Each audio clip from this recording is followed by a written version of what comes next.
வணக்கம். இன்று நாம் தமிழக முதல்வர் மாண்புமிகு தமிழக முதல்வர் மு.க. ஸ்டாலின் அவர்களுடைய பிறந்த தின சிறப்பு பதிவாக மக்களின் மனம் கவர்ந்த மு.க. ஸ்டாலின் என்று சிந்திக்கப் போகிறோம். அவர் ஏன் மக்களின் மனம் கவர்ந்தவர் என்றால்,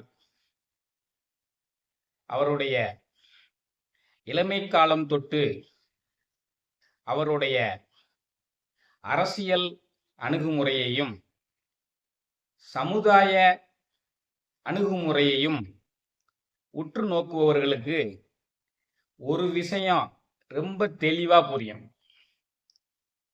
அவர் மாண்புமிகு மக்கள் திலகம் எம்.ஜி. ராமச்சந்திரன் அவர்கள்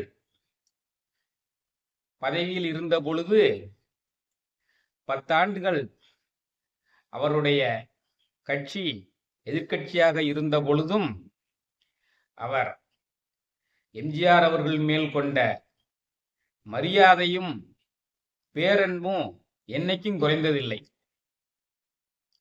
அவருடைய தந்தையைப் போலவே அவரும் எம்ஜிஆர் அவர்களின் மேல் மிக உயர்ந்த ஒரு எண்ணம் கொண்டிருந்தார். அவரை யாரும் ஒரு வார்த்தை தவறாக குறைவாக பேசுவதை இவர் அனுமதித்ததில்லை. அவருடைய அரசியல் பாதையை தொடர்ந்து கவனித்து வருபவர்களுக்கும் தெரியும். அதன் பின்னர் மாண்புமிகு புரட்சி தலைவி அம்மா அவர்களினுடைய ஆட்சி காலத்திலும் இவர் அம்மையார் என்று விழித்திருக்கிறாரே தவிர வேறு ஏதேனும் ஒரு வகையில் அவரை குறை சொல்லி பேசி நான் பார்த்ததில்லை. திமுக சார்பாக அரசாங்கத்திற்கு முதலமைச்சர் நிதி வழங்கக்கூடிய ஒரு நிகழ்வில் அவரே நேரடியாக அம்மா அவர்களிடம் சென்று அந்த நிதியை வழங்கிய புகைப்படங்கள் எல்லாம் இருக்கின்றன. ஆக இரு பெரும் எதிர்க்கட்சி தலைவர்களிடத்திலும் மிகுந்த நேசத்தையும் அன்பையும் வெளிப்படுத்தியவர். அதன் மக்களின் மனம் கவர்ந்த மு.க. ஸ்டாலின். இன்னும் அவர் மக்களின் மனம் கவர்ந்தவராக ஏன் கருதப்படுகிறார்? அவர் தன்னுடைய அரசியல் பயணத்தில் பதவியை பெறுவதற்கு எந்த அவசரத்தையும் காட்டவில்லை. நீங்க நல்லா பார்த்துக்கிட்டு இருந்தா தெரியும். அவருடைய தந்தையார் பலமுறை முதலமைச்சராக இருந்த பொழுதும் இவர் மிகவும் காலம் தாழ்த்தியே அரசாங்க பதவிக்கு, அமைச்சர் என்ற பதவிக்கு, உள்ளாட்சித்துறை அமைச்சராக வந்தார். கிட்டத்தட்ட அவர் 3வது முறையோ 4வது முறையோ கலைஞர் அவர்கள் பதவிக்கு வந்த பிறகுதான் இவர் உள்ளாட்சி அமைச்சராக வந்திருக்கிறார். அதுவும் அனைவருடைய விருப்பமும் கட்சி தலைமையிடம் வலுவாக எடுத்து வைக்கப்பட்ட பின்பு தான் அவர் உள்ளாட்சி அமைச்சராக வந்தார். அதற்கு முன்னாலேயே அவர் சென்னையினுடைய தேர்ந்தெடுக்கப்பட்ட முதல் மேயராக வந்திருக்கிறார். அவரை நேரடியாக அரசியலுக்கு தந்தையின் மூலமாக வந்தார் என்று யாருமே குறை சொல்லி விட முடியாது. ஏனென்றால் திமுகவினுடைய அனைத்து நிகழ்வுகளிலும் அவர் பங்கேற்றிருக்கிறார். மிகவும் காலதாமதமாக பொறுமையாகத்தான் வந்து அரசியலில் அமைச்சர் பதவியை எட்டி பிடித்திருக்கிறார். இதெல்லாம் அவர் மக்களின் மனங்கவர்ந்தராக இருப்பதற்குரிய காரணங்கள். பதவியை தேடி அவர் என்றுமே ஓடியதில்லை. இன்றெல்லாம் உடனே பதவிக்கு வர வேண்டும் என்பதற்காகத்தான் அரசியல் கட்சிகளும் அரசியல் நிகழ்வுகளும் நடந்து கொண்டிருக்கக்கூடிய இந்த காலகட்டத்தில் அவருடைய அரசியல் பாதை மிகவும் ஆழமானது. அவர் சார்ந்த பகுதியினுடைய அந்த கோபாலபுரம் பகுதியினுடைய இளைஞரணி அமைப்பாளராக இருந்து தன்னுடைய செயல்பாடுகளினால் அன்று முதலமைச்சராக இருந்த பேரறிஞர் அண்ணாவினுடைய அன்பு வயப்பட்டு அன்று கட்சியில் பணியாற்றிய அனைத்து ஐபெரும் தலைவர்களுடைய அன்பையெல்லாம் பெற்று பொன்மனச்செம்மல் எம்ஜிஆரினுடைய அன்பையெல்லாம் பெற்று படிப்படியாக கட்சி பணியாற்றி பொறுமையாக இருந்து அரசியலில் தனக்கென ஒரு இடத்தை பிடித்திருக்கிறார். இன்று அவர் முதலமைச்சராக இருக்கிறார் என்றால் அவருடைய கட்சி பெரும்பான்மை பெற்று அரசியலில் சரியான எண்ணிக்கையில் வரும் முறை காத்திருந்துதான் அவர் முதலமைச்சராக இருக்கிறார். இதெல்லாம் அவருடைய மக்களின் மனங்கவர்ந்தவராக இருப்பதற்கு ஒரு காரணமாக அமைகிறது. அவர் கட்சி வேறுபாடின்றி அனைவரிடமும் அன்பாக பழகக்கூடியவர். சட்டசபையில் உள்ள அனைவருமே ஒரு குடும்பம் என்ற எண்ணத்தில் பழகக்கூடியவர். அந்த சட்டமன்றத்தில் உள்ள மாற்றுக் கட்சி அன்பர்கள் வீட்டில் ஏதேனும் இல்ல நிகழ்வுகள் இல்ல விழாக்கள் நடந்து இவருக்கு அழைப்பிதழ் கொடுத்தாலும் அதற்கு முன்னுரிமை கொடுத்து அதில் பங்கு பெறக்கூடிய பண்பாடு உள்ளவர். அது நம்ம கூட்டணியில் இல்லையே, அவங்க விழாவுக்கு வேற யாரையாவது அனுப்பி வைக்கலாமே என்று நினைக்க மாட்டார்.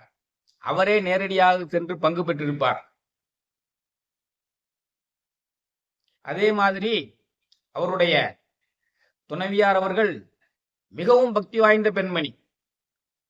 அவர் செல்லாத தெய்வ திருத்தலங்களே இல்லை என்று சொல்லும் அளவுக்கு தெய்வ திருத்தலங்களுக்கு சென்று வழிபாடு செய்யக்கூடியவர். இவரோ பெரியாரினுடைய கொள்கையை பின்பற்றக்கூடியவர்கள். இணை பிரியாத தண்டவாளங்கள் போல இரண்டு தண்டவாளங்களும் ஒன்று சேராமல் இருந்தால்தான் ரயில் பயணம் நடைபெறும் என்பதை போல இவர் பெரியாரின் வழியை பின்பற்றக்கூடியவர்கள். அம்மணி அவருடைய துணைவியார் அவர்கள் ஆன்மீக வழியை பின்பற்றக்கூடியவர்கள். இருவரும் மற்றவர்களுடைய கருத்துக்கு மரியாதை கொடுத்து ஒரு அற்புதமான இல்லறம் நடத்தி வருகிறார்கள் என்றால் இதைவிட அவரின் மக்களின் மனங்கவர்ந்தவராக இருப்பதற்கு வேற என்ன சொல்ல வேண்டும்?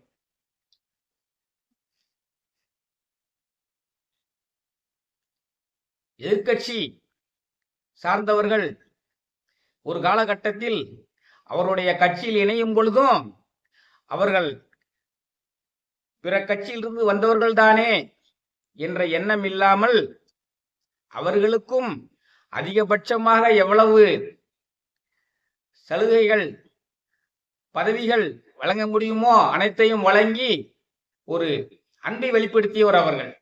அவருடைய கட்சியில் இன்று பெரிய பொறுப்புகளில் இருப்பவர்கள் அனைவர்களும் பெரும்பாலானவர்கள் பிற கட்சியில் இருந்து வந்தவர்கள் என்பதில் எந்த விதமான ஐயமும் இல்லை.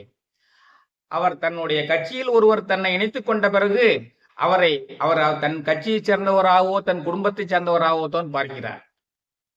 மக்களின் மனங்கவர்ந்த மு.க. ஸ்டாலின் என்ற தலைப்பில் இந்த தலைப்புகளை எல்லாம் இந்த கருத்துக்களை எல்லாம் மனதில் தோன்றியதை சொல்கிறேன்.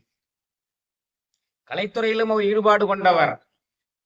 எப்பொழுதுமே சூரியனுக்கு அருகில் பிற கிரகங்கள் வரும் பொழுது அது தன்னுடைய இயற்கை ஒளியை இழந்து விடுவது போல ஒரு முத்தமிழ் அறிஞரின் மகனாக பிறந்தார் என்பதனால் இவருடைய கலைத்திறமை போதிய அளவிற்கு பேசப்படாமல் போய்விட்டது. இவர் அந்த காலத்திலேயே தூர்தர்ஷனில் குறிஞ்சி மலர் என்ற நாடகத்தில் நடித்திருக்கிறார். இவருமே தன்னுடைய வாழ்க்கை நிகழ்வுகளை எல்லாம் புத்தகமாக எழுதக்கூடிய அளவிற்கு திறமை வாய்ந்தவர். தன்னுடைய தந்தையினுடைய வழியிலேயே அரசியல் பக்குவம் பெற்று யாருடைய வெறுப்பையும் சம்பாதிக்காமல் இன்று வரை அரசியல் நடத்தி வருகிறார் என்றால் வேற என்ன சொல்ல வேண்டும்? இவருடைய கட்சிக்குள்ளேயே கருத்து வேறுபாடுகள் கோஷ்டி பூசல்கள் வரும் பொழுது அதையெல்லாம் மிகவும் நேர்த்தியாகவும் பொறுமையாகவும் அன்பாகவும் சமாளித்தவர். அவருக்கு தெரியும் ஏதேனும் ஒரு விஷயத்தில் வார்த்தைகளை வெளியே விட்டுவிட்டால் திருப்பி ஒன்றாக பார்க்கும் பொழுது தர்ம சங்கடமாக போய்விடும் என்பதன் காரணமாக எந்த காலகட்டத்திலும் தன்னுடைய கட்சிக்குள் கருத்து வேறுபாடுகள் வந்த பொழுதும் எந்த விதமான தவறான வார்த்தைகளையும் வெளிப்படுத்தாதவர். மாற்றுக் கட்சியினரிடமும் தவறான வார்த்தைகளை வெளிப்படுத்தாதவர்.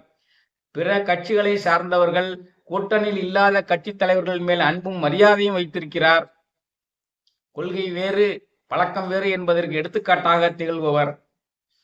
இவையெல்லாம் அவர் மக்களின் மனம் கவர்ந்தவராக இருப்பதற்குரிய காரணங்கள், அவர் இன்று தன்னுடைய பிறந்தநாளை கொண்டாடி கொண்டிருக்கிறார். தமிழகத்தின் முகமாக அவர் இருக்கிறார். தமிழகம் முழுவதுமே அவருடைய பிறந்த நாளை சிறப்பாக கொண்டாடி கொண்டிருக்கிறது. இந்த நேரத்தில் அவர் பூரண உடல் நலமும் மனநலமும் எல்லா வளமும் பெற்று தமிழகத்தினுடைய பெருமையையும் அவருடைய கட்சியினுடைய பெருமையையும் இன்னும் பன்னெடுங்காலம் எடுத்து சொல்ல வேண்டும் என்று நமது ஆணையப்பன் திருமந்திரம் சேனல் சார்பாக வாழ்த்துக்களை சொல்லி இந்த உரையை நிறைவு செய்கிறேன். நன்றி, வணக்கம்.